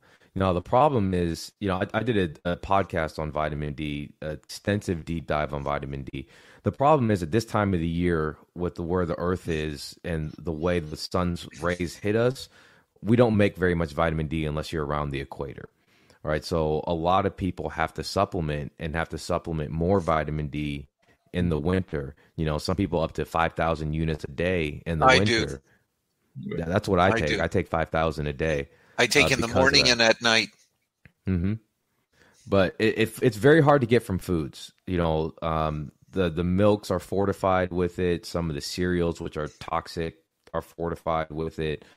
Some mushrooms have it, but there need to be mushrooms that are grown and exposed to UV light. They can't be mushrooms that are grown in a deep, dark cave. So some plants do make it, and we can eat it and get it from plants. The other source is organ meat. So if you're eating liver, that has some vitamin D. Cod liver oil is another source. Krill oil is another source of vitamin D. But it's one of those things that most people have to supplement. And Dr. Harris, because one of the things that I learned, and I'm just going to use this pet analogy and everything once again, but it's a different pet, that I learned in everything is that a lot of times, even what we're feeding our peers in terms of our pet companions, we're not supposed to be doing and everything. Like one of the things that I learned during Thanksgiving, because there was a lot of bones and everything, and my brother pulled up a note from, and I know you're a people doctor, but he pulled up a note from the American Kennel Association where we've been thinking that all this time we were supposed to be passing these bone products to the dog, and they were like, no, don't do that. You're pretty much killing your animal and everything. So I think that there's a lot of these things throughout life, whether it's our own people medicine or the medicine of the pets that we're trying to take care of, that we don't pay enough attention to. Because like I said, both me and my brother and my mom, because we were all at my mom's house with my brother and my two nephews, were shocked when we found this out. And that's something we've been probably doing for decades. Mm-hmm. Yeah, it's the same thing with health, right? A lot of things that people do are behaviors that they inherited from their parents. I grew up in where I ate fast food all the time until I was 18 years old. And then the moment that switched for me was when I took a genetics class and I had to do my family history. And I found that there was like a million different diseases between my parents and my grandparents on both sides. And I said, wait a minute, I need to do something about this. And that's when I started to change my behaviors and my mindset and the way I approached health. But I grew up in that environment that was very, very unhealthy. And I see that all the time where people come to me like, this is all I've known. Like, what do I do? Yeah. And so that's why a lot of what we try to do is try to talk to kids about, a little bit more about healthy behaviors, about mindset, mindfulness, about nutrition, exercise, all of these things, because it's a lot easier to get it ingrained when you're younger than it is to change the behavior of someone who's 50 or 60. Anyways, gentlemen, I apologize. I'm a working man. No, I appreciate you being on, Jan, and I'm going to talk to Dr. Harrison for a little bit longer and everything, because I got a couple of questions about him and everything. But if you got to bounce off, I definitely understand. I appreciate you sharing your wisdom and everything about music and been involved in the conversation with me and Dr. Harris. Thank you very much, both of you. This is the first time I've attended a podcast, so for me, it's been exciting to meet people from different places. For sure. Definitely. And if you want to let folks know how they can reach you in terms of like learning about your music and things of that nature before I get to Dr. Harris and the questions I've got for him, then I'd love for you to share that with us, Mr. Cooper. Okay. Well, I'll give you two things. My website is the www.cooperstudiospro.com, and my email is cooperjan2@gmail.com. And if anybody has any questions about, also one other quick point, even actually for Dr. Harris, I also teach people how to speak properly, because singing and speech are both connected. And we're starting to develop things like nodules and polyps on our vocal cords because of improper speaking. And I also developed and invented a thing called karaoke speech, which helps people get rid of their accents. Because when people sing, there's no accent. So, so I'm working in two other areas. So anyways, thank you for your time, and I wish you the best and have a safe week. Do the same, and I definitely appreciate you. Dr. Harris, one of the things I was going to ask you and everything is, do you think that we're getting enough support? Because you mentioned Cleveland, and I'm definitely a fan of some of the things that and Mr. Cooper was talking about this to some degree, that our entertainers and our athletes are doing. I know that probably being from Cleveland, you might be a LeBron fan until he moved over there to Laker land. But do you think that we're seeing enough from our so-called spokespeople, even in our community, in terms of getting the message out? Because I know that there was a couple of presidents in the past that definitely encouraged positive health, positive nutrition, things of that nature. But the current one, not as much. And definitely, I don't know that even some of our athletes have been doing a good enough job in terms of spreading the word of positive health and positive nutrition. So I was just wondering, are you feeling that enough folks, whether it's the LeBrons of the world or the Chris Pauls of the world, are doing enough to get the word out about what we should be doing health-wise, since they are sometimes seen as the epitome of good health, being professional athletes and all? You know, this is one of the things that actually kind of grinded my gears a lot from the athletes. And you see all these athletes talking about Black Lives Matter. And I'm like, okay, great. I want you to do something about it. And at the same time, you're sponsoring Sprite. You're sponsoring McDonald's. That's a huge dichotomy, because if you look at obesity and diabetes and high blood pressure and strokes and Alzheimer's, these are things that are killing thousands upon thousands of African Americans. And then you're out there getting sponsorship money and promoting the very mechanism that's causing that. And I rarely see any athlete out there talking about, eat right, about exercise, about the power of nutrition, about the power of mindset. No, they're all backing these big name brands. And I'm like, well, you care about Black Lives Matter and then taking money from companies that are causing the death of Black people. And it's not like they're shooting them or anything like that, but it's these products we know are linked to adverse health outcomes. You can go look at the data on sodas and adverse health outcomes, and that's even diet sodas and adverse health outcomes. So the community, as far as athletes, I think they need to do a better job of working with doctors and pharmacists and nurse practitioners and chiropractors and all these health providers about helping to educate people about what is truly healthy. Yeah, that makes a lot of sense. We definitely need to do a better job in that sense. And I agree that we're not seeing enough of that happening, that we need to have more folks encouraging along those lines.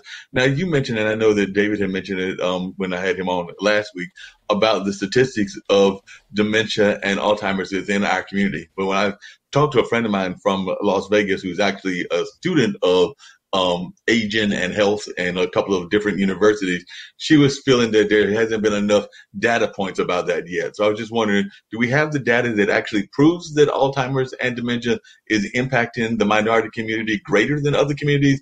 Or has there been some documented proof that I could go back and give to this friend of mine who is in the aging field? Because when I mentioned that to what David had said, she was kind of doubtful. So like I said, I was just wondering, and I remember that conversation that you had, and it sounds from what I heard in that conversation that it featured you and David and Raquel, there does seem to be some evidence of it actually impacting our community greater. But I'm just wondering if you could share with me what some of those statistics are so that I can share that both with our international audience here on the platform as well as with this friend of mine.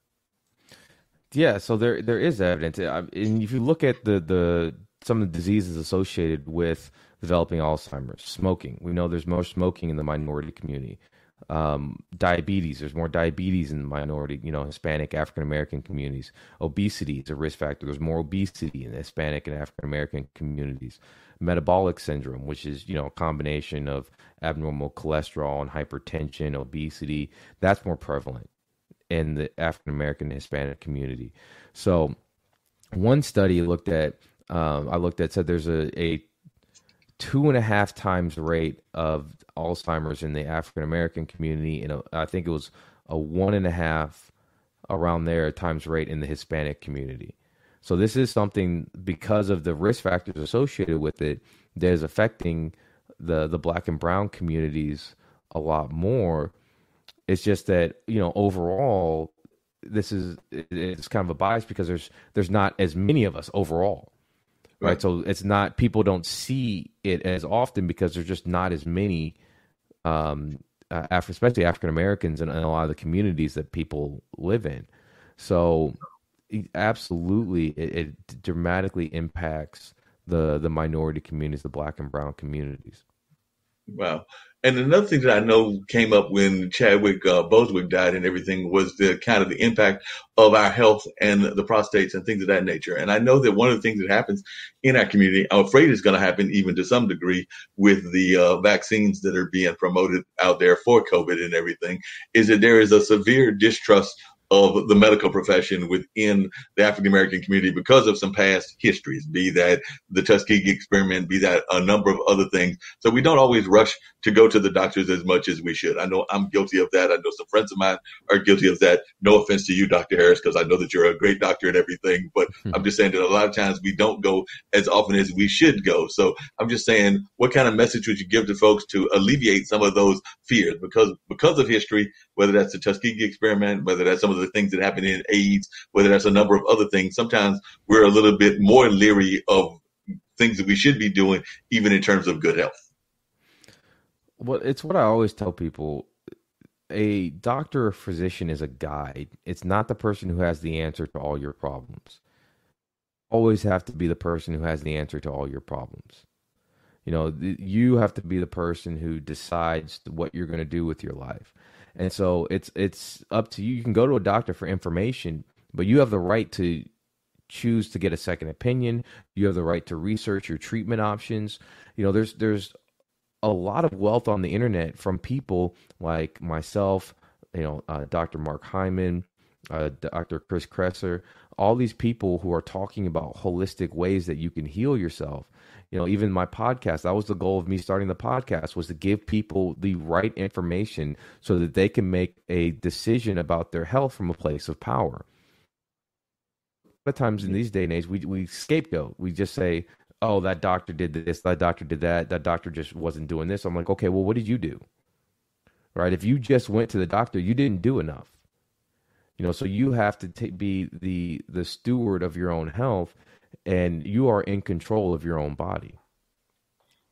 Yeah, that makes a lot of sense. And the other thing I was curious about is there seems to have been a rise, and we've had a couple of them even here on this platform, the International Broadcast Media Network and everything, that are into the holistic movement. And that definitely was a push, I would say, even before COVID, and now there's been a greater push since COVID and everything. But do you think that this is something that is going to be sustainable? Or do you think that after we come around the curve, wherever that curve is and everything, that we'll see a decrease in holistic medicine and holistic thought? Because I am actually a big fan of holistic medicine, have been for a number of years, but I don't know right now if it's kind of like the fad of the decade and everything because of COVID. And a lot of folks are more concerned about trying to keep their own health going. And of course, a number of folks are sitting at home researching on the internet and things of that nature. But what is your feeling about the future of holistic medicine? Because I'm hopeful that it's going to stick around, but I do know that sometimes we get into these fad of the decade kind of moments.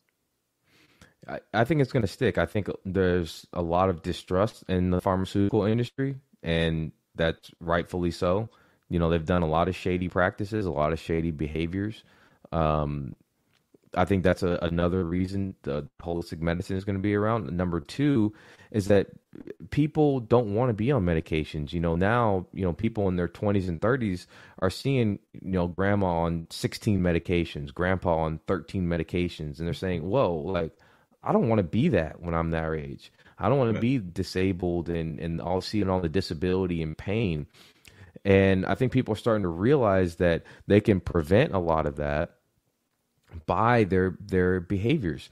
According to the CDC, only 6% of Americans eat a healthy nutrition plan, exercise, don't smoke to excess, and don't drink to excess. Wow. 6%. That's it. And there's one study that showed even just those four behaviors can add 10 years of your life free of chronic disease. All right, on average from developing chronic disease at age 60 to around age 70. That's a huge difference. How much would you pay for 10 more years without disease in your life? Yeah, now a lot of folks would pay a whole lot of money to not have disease in their life. And one of the things that we talked about with David on the show last week and everything was the fact that so many of our other societies, be that the Latin society, the Asian society, or a number of others, seem to have a greater respect for the elderly, and they actually maintain the elderly in their house. Whereas within the African American community, that used to be the habit, but then we got away from that and started following some of the other trends of other parts of society and started moving away from our families and things of that nature. So could you speak on that as well? Because I'm of the opinion, even though I live about 100 miles from my mom, I'm still close to her. I'm much closer. I'm in the same city as my dad and my younger brother and everything. Mm-hmm. But I sometimes feel that some other societies where they're literally having 3 or 4 generations living in the same house are probably in a more healthy kind of situation. But I was just wondering your thoughts on that. Yeah, it's really interesting because if you look at zones I talked about earlier, these places where there's no chronic disease, people literally die of old age, and they don't have anywhere near the technological capabilities that we do. Aging is revered. It's not something that people are afraid of. It's something that is a blessing, that people respect the elders. And I think that goes a long way into thinking about their mindset there versus here. Here, aging is feared, because we think that as we get older, we're just supposed to get chronic disease, and that's not the case. And a lot of that has to do with, like what you said, the family units. A lot of these blue zones where people live so long without chronic disease, they are very close-knit family units. They're very close-knit social units. Right. And we know that's important. The risk of bad things happening, we call this a hazard ratio in medicine, for social isolation is higher than smoking. Basically, what that means is social isolation is worse for our overall health than smoking. And we know how bad smoking is for us. So those old practices of the family unit being cohesive in the same city, sometimes even the same house, is beneficial for health. And it's lots of different reasons. There's knowledge that our elders have that can be passed on directly at the spot because they see what you're going through and maybe even can prevent you making a mistake that they made. So there's a lot of benefit to that. And that's probably why for most of human history, that was what we did. Right? People aren't going to do something year after year after year after year, decade after decade, if it's not beneficial for us. Right? Yeah. Over time, that was something that was beneficial. And that's something that we've gotten away from, is those cohesive social units. Yeah, because even that social isolation, I'm not, just like you were mentioning about the pharmacy industry, and even though I'm here in North Carolina, which has a very heavy amount of the pharmacy industry as part of its economy and everything, there's also a lot of nursing homes here in North Carolina and throughout the Southeast and everything. And I personally am not the biggest fan of nursing homes because I feel that they oftentimes create that kind of negative social isolation that you're talking about that is detrimental to our elderly and things of that nature. Mm-hmm. I know that sometimes families have to put people into these homes for whatever reasons, economics and a number of other reasons. But I oftentimes find that it disconnects them from their family and from other people. So therefore, I feel that it's very harmful to a lot of our elderly. And I want to say that there have been studies where people that have been placed in those homes oftentimes don't survive that much longer after they've been placed in the homes. But I was just wondering your thoughts, and if you agree with me that in some ways, a lot of what we're doing with our elderly in terms of these kind of like homes, even these kind of like assisted living homes, can sometimes be very negative. I do know that folks have to do what they have to do for their economy and things of that nature. But I know that in my own family, if we can avoid it, we're going to try to avoid it as much as possible. Yeah, I think so too. I think an interesting problem though is that people are having kids later in life. Mm-hmm. And so you're getting a situation where we have what we call a sandwich generation, meaning you have people who are taking care of young children at the home and then Right. taking care of their elderly parents at the home. And that is a lot of stress in that household, especially for those, two people who are the caregivers of the kids and now the caregivers of the parents. And I think that's an interesting problem that we're going to see more and more of as population continues to get older and sicker. Yeah. Again, I think the right answer here is going back to all of those holistic behaviors to prevent and try to reverse chronic disease. Ideally, if you can, it's always better to be around your family for all types of health purposes, but also to have as much support as possible. And then it's also, it used to be not just your immediate family members that would help out. It was your neighbors too. Right. It was that village effect. And, as we've gotten more socially isolated, it gets harder and harder on a family unit because they feel like there's no other help. There's no outside support. They have to do everything, a parent, two sets of parents. Right. And that's not how it used to be. It used to be you'd count on your friends and neighbors and we'd all pick each other up. And so that's also something that we have to go back to, being a more collective and helping out. No, I definitely agree with you. And that's actually one of my concerns, even with the way that our current education system is going in terms of the way we're dealing with the COVID crisis and everything. Because I know I've got two, and they would be part of that sandwich generation that you're talking about. Because my mom is 78 and my dad is 80, but I don't have any kids. But my younger brother didn't have his kids till later. So he's actually just turned 51 earlier this year, but his children are 11 and 12 because he didn't have them till he was like almost nearly 40 till he had his first child. I think he was 39 at that time. So he's definitely part of that sandwich generation you're talking about when they have them later and everything. But even with what's going on in education, I'm afraid that some of the isolationism that is going on, even with our education, could be impacting folks in terms of both what they're doing nutrition wise, but also just from this isolation that we're getting when we've got kids staring at the screens, trying to learn in this new form of learning that we've got with the virtual learning. But I know that can be very difficult from a health standpoint. I was actually just talking to a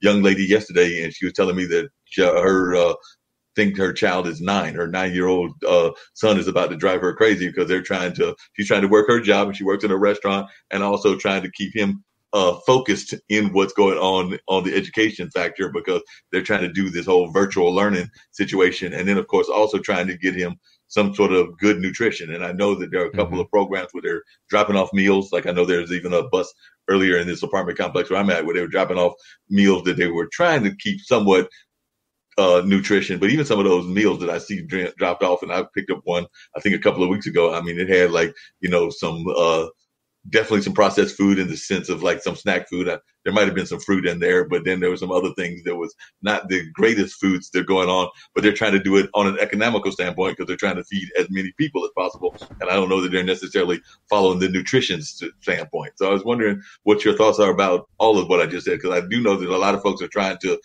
create both the nutrition balance when they're trying to deal with this virtual reality, and whether that's home cooking or whether that's these kind of like school programs where there might be an orange or something healthy, but then there's some other items in there that where I can guarantee you we're not healthy.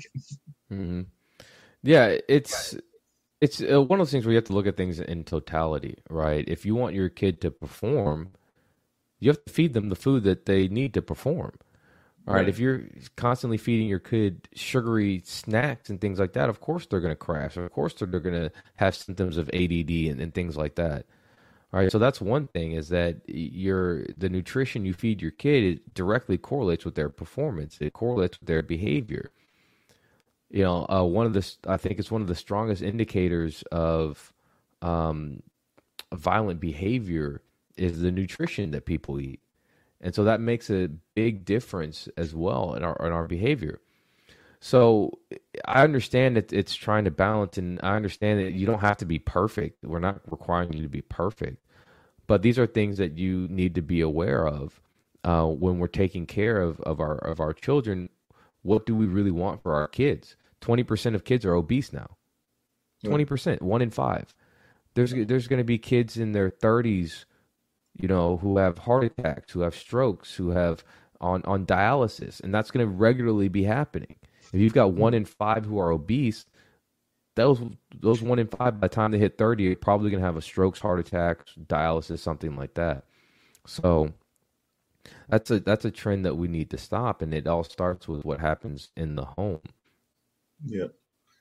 Could you also speak to the impact of nutrition on, because I know it's a big concern of our kids and their parents, but the impact of nutrition on, say, not just dementia and Alzheimer's for the older people, but for autism and for attention deficit disorder among our young kids? Because I'm of the opinion that if we're giving these kids sugar and we're also letting them watch, the various things that might be an assault on their senses, whether that's certain kinds of video games or whatever, that all of this is playing factors together in order for us to get some of these things that are happening with attention deficit disorders and with what's the other one that I said? But it's the other one, autism and things along those lines. But could you talk about the impact of nutrition on that? Yeah, absolutely. Again, everything starts with nutrition. If you are eating a lot of processed foods, it affects your brain chemicals, your neurotransmitters. It affects the way your brain works. It causes, leads to inflammation in the brain, which decreases your ability to think properly. These processed foods change our metabolism to where we become really bad at generating our own energy. And so you have what we call mitochondrial dysfunction, where literally the parts of your cells that generate energy become dysfunctional. So if you have a kid who has problems generating energy, well, they're going to have ADD. They're going to have behavioral disturbances. They're going to have problems with school. And the same thing with autism. Again, autism, the cause for it is multifactorial. We're still trying to figure everything out. Of course, there's genetic links, but there's also been links to environmental toxins and some of the pre-pregnancy behaviors. So again, everything that we do revolves around what we put into our bodies. I can't stress that enough. And putting whole foods, real foods, nutritious foods, they're not just calories, they're signaling molecules, and they're telling your body about the environment. Is this environment safe? Is this environment not safe? Mm-hmm. And then they're causing changes in the body. Well, we're either going to perform optimally or we're not. And so your mind will never be right. It will never perform like it's intended to perform unless you're feeding your body the things it needs to allow it to perform. Yeah, that makes a lot of sense. I remember growing up that we were always told that we're supposed to eat those different elements of the different types of foods and everything. Is that something that is still practiced and is still believed? I remember that you're supposed to have a certain amount of vegetables, a certain amount of fruit, a certain amount of bread products and things of that nature. I can't remember all of the 5 elements that you're supposed to have in your diet. Is that still what folks are saying is the case in the 21st century, or have we moved away from that very basic statistics that I remember even growing up as a child way back in the 70s and everything, that I was told that, you're supposed to have fruit, you're supposed to have the vegetables, you're supposed to have the legumes and a number of other things. Is that still what we're being taught from a nutrition standpoint? Yeah, what we tell our clients today mostly is eat the rainbow. Right, because all the different colors of foods, all the different types of foods, they have different properties, they have different nutrients, they have different vitamins, they have different minerals. But you still want to stay with real foods. So, most people say, oh, I can't follow that type of nutrition plan because I don't want to limit myself. I can't limit myself. We love the idea of freedom more than we actually perform freedom. Most people get 80% of their calories from just 15 foods. That's it. Just 15. That's it. 80% from just 15 foods. So we stick in our same wheelhouse, but we love the idea of freedom, but we often don't practice freedom. So I tell my clients utilize it as far as the different types of foods you're eating. Eat foods of all different colors. Switch it up. Don't eat the same thing every single day. Have it.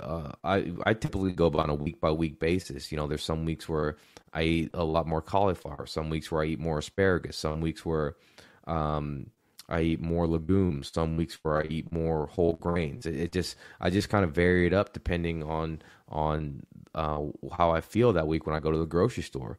But I try to buy different things, buy different colors, and make sure that I'm eating a wide variety of all the fruits and vegetables, and then a little bit of meat here and there.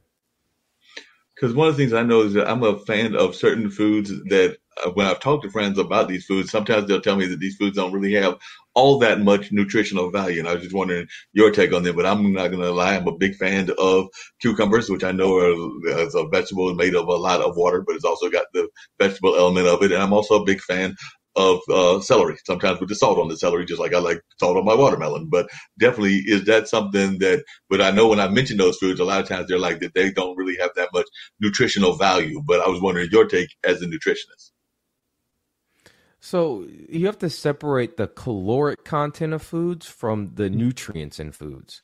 And so those foods are very low in calories, but they're very high in nutrients. So things like, carrots and celery and broccoli and things like that, they're very low in calories, and people have associated that, they're not nutritious. I'm like, they're very nutritious. If you want to eat celery, eat celery. If you want to eat lettuce, eat lettuce. Spinach and kale. There's lots of good nutrients in these foods. They tend to fill you up more because they are more calorie. They're not as calorie dense, right? So 300 calories from broccoli is going to fill you up a lot more than 300 calories from a Snickers bar. Right. Right. So that there is value in those veggies, even though that they may not be super high in calories. And the problem is that most people eat too many calories. That's the problem. Mm.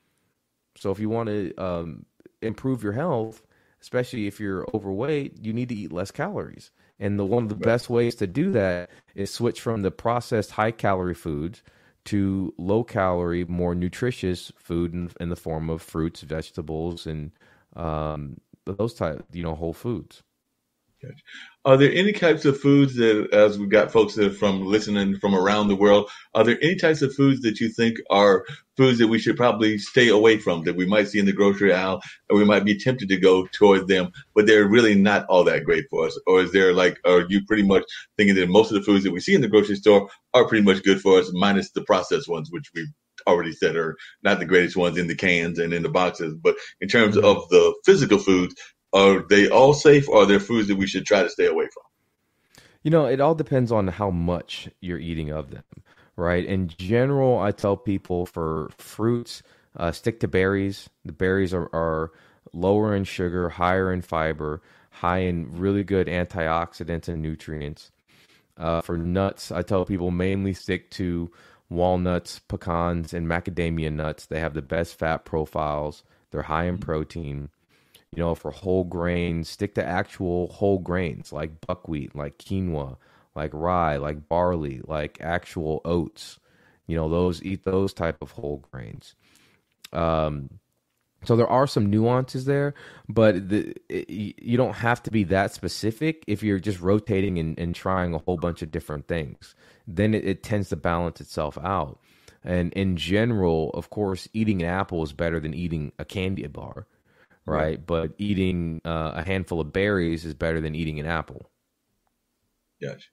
And from a nutrition standpoint, I know a lot of times people have been very much before COVID, into like those supplements that would be kind of like those, I call it those cleaning processes and things of that nature. There's all kinds of products that are out there that would try to clean your system and things of that nature. Is there any kinds of foods that you recommend if folks are trying to clean their body that they should use as cleansing techniques? Because I know a lot of times with the COVID and a number of other things, folks are trying to find ways to clean their body, to find ways to use that as even a weight loss program and everything. But are there any kind of foods that you recommend for natural cleansings? Absolutely. I typically don't recommend the cleanse. What I will recommend is a fast, right? Because there's a lot of health benefits to fasting: longevity, improved blood pressure, blood sugars, cholesterol. Your body starts cleaning itself when it's not in the fed state. So I think a good fast is great. I hate juice fasts because when you're juicing, especially if you're buying store-bought juice, all you're doing is ingesting sugar. That's it. It's just straight sugar. So if you're going to juice at home, and make sure it's 80% vegetables, because that way you still know you're getting the fiber. That way you know it wasn't processed and all the nutrients were transformed. But in general, amping up detoxification is eating the right foods. Eating garlic. Garlic's great for this. Asparagus, turmeric, cilantro. Cilantro helps bind up toxins that we eat. If you're someone who does kombucha or kefir or those fermented foods, that helps. So there's a lot of different foods that broccoli, all the cruciferous veggies, that's important for detoxifying our system. So all of these foods, and then the fruits, and all of these foods have different aspects that help us detoxify. But then if we're eating a lot of processed foods, we're putting in a lot of toxins without getting the right foods that help us detoxify. And over time that builds up. And what a lot of people don't realize is eating stuff that's toxic like that actually tells your body to make more fat. Because one of the ways your body deals with toxins is to store them in body fat. So if you have toxins coming in all the time, your body's like, we need more body fat to store these toxins. And so that's another reason why people can lose a lot of body fat and feel a lot better just from switching to a whole food nutrition plan without even starting any of the other holistic things that we talk about. Wow, great some advice that you're giving folks, and definitely I hope folks are paying attention and all of that. So definitely get ready to wrap up, and we got just a few more minutes and everything. But one of the things I was going to ask, just on a lighter note, is I'm seeing either CDs or books in the background. So I'm trying to figure out whether it's CDs or books and what they are on that side. So are those CDs and are they books, and what kind of books are there in that shelf that I'm seeing off to your? It's my right hand side. Yeah, so these are all different books. There's at the bottom, there's even medical books like physics books, anatomy books, and then at the top are more of the books I've read recently. There's like Skin in the Game by Nicholas Nassim Taleb, one of my favorite authors. Even The Art of War, books on marketing, books on business. It's like me, the books I read are all over the place. So it definitely tries to be a diverse person, not just in terms of your diet, but also in terms of your knowledge base and things of that nature. So that is a great thing that you try to have that kind of incredible knowledge base and try to share that knowledge base with a lot of different folks. And that's a great asset for everything. And one of the things I always do at the end of the show is I let folks give their positive thoughts that they would like to share and things of that nature. But before I get to that, if folks are wanting to reach Dr. Harris and wanting to learn more about the podcast that you do, tell folks about the podcast, where they can hear the podcast, and also how they can reach you if they want to hear more of this great thoughts and great information that you've been sharing with us here on the IBM TV network on this afternoon. But if folks want to reach you or hear the podcast, where they go and learn about that? Sure. So my podcast is called the Strive for Great Health podcast. It's available wherever you get your podcast. You can also head to my website. My business is called Great Health and Wellness. The website is theghwellness.com.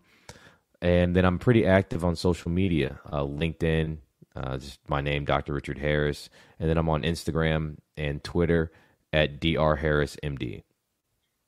Sounds great. Definitely, that's a great way that folks can reach you. Hopefully you'll come back. I know we do a medical day here on one of the IBM TV days. I believe that's on Friday. So we'd love to have you come back. We have doctors from around the country that talk about various medical things that are going on in the community. We also have Spiritual Saturdays and a number of other shows that I know that I would love to have you appear on those shows. And of course, I would love to have you come back on my 3 shows that I do on the network as well. So anytime that you're available, I know you're a very busy person. I was able to get you because you said you had something going on with the wife earlier today, but you were able to make some time for me. So I definitely appreciate that and everything, because I do know, even though I'm that single person living in the apartment, but I do know about the importance of significant others and all of that. So definitely glad that you were able to make some time for me to join and have this great conversation. But like I said, one of the things that I do at the end of all my shows is I give folks the opportunity to share something positive or something that they would like to leave the audience that is a global audience with. So the floor is yours. If you got a word of positivity, it can be out of the spiritual world or wherever you feel like taking it, but any words of encouragement or positivity that you would like to share with our audience. Yeah, one of the things that I always say, and it's about stress, because this is a very stressful time. And one of my favorite quotes is from William James, and it says, "Our best defense against stress is our ability to choose one thought over another." And your mindset is so incredible. There's so much power in your brain. There's so much ability that you have. You just have to be willing to unlock it.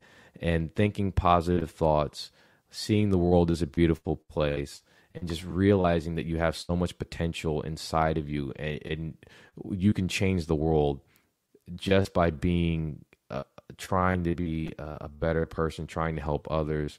There's so much that you can do. So I encourage everyone to try to unlock and tap into all that potential that's inside of them, because you never know what you might do and how it may impact someone else and how it may change the world.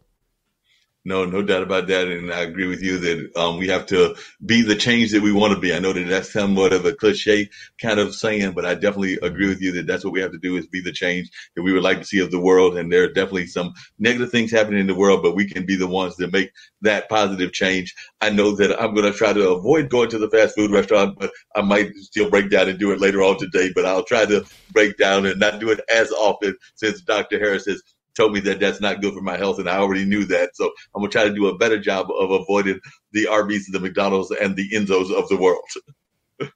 There you go. Once again, having Dr. Harris has been great, along with Jan earlier, and we had a great radio show here with Marc Lee. I'm getting ready to bring in some of our other shows that folks can catch so they can watch a little bit of the ads of that. And then I've got another show that I'll be doing here called the Mullins Music and Memory Show. And of course, we've got our regular podcast on Blog Talk Radio at 7:00. But I still got 2 more podcasts coming our way. But right now, I'm going to let y'all check out a little bit about what Chess Stars is all about here on the IBM TV platform. And then, like I said, at 4:00, we'll be joining the Mullins Music and Memory Show. And then we'll get ready to wrap everything up after I play you a couple of these announcements of some of the other shows that exist here on our platform.